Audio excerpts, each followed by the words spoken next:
Investigation by the Channel 4 I-Team has spurred lawmakers to make some drastic changes to state law.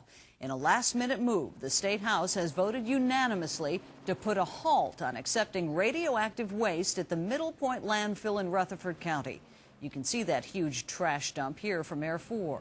The I-Team uncovered the state's 20-year practice of allowing certain processed radioactive waste to be dumped out like regular trash. The problem is no one but the state seemed to know about it. I don't think we knew.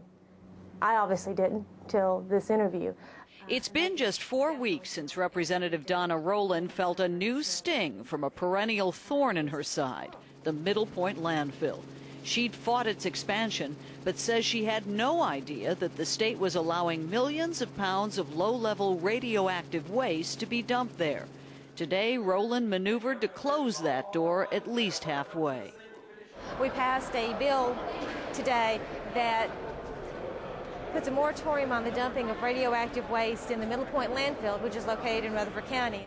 It's quickly becoming a case of who knew and when did they know it.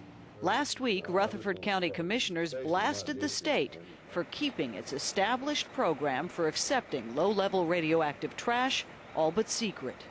And these guys are in the business to make money. And there's a reason they're hauling it here and not keeping it in their home states. But Senator Bill Ketron says he knew when he sat on the county commission in the 1990s. He had been briefed.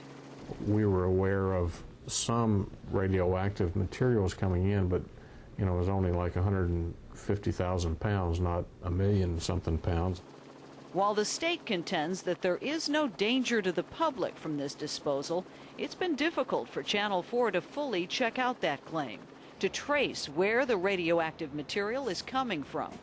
The companies that do this work, nearly all of them here in Tennessee, say they won't share their client lists for competitive reasons.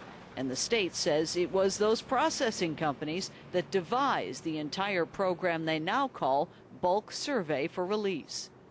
Now, those processors were looking for other ways to serve their customers, made the proposal to us that these materials don't necessarily need to go to any other licensed waste site. The risk is sufficiently low that we believe they can be put in a landfill. If Rowland's dumping moratorium now makes it through the Senate and past the governor's desk, at least one busy route for accepting radioactive waste will be closed. Remember, though, there are still 4 other landfills in the state where it can and does happen. And remember, the state says the risk is no greater than what we already breathe and encounter every day.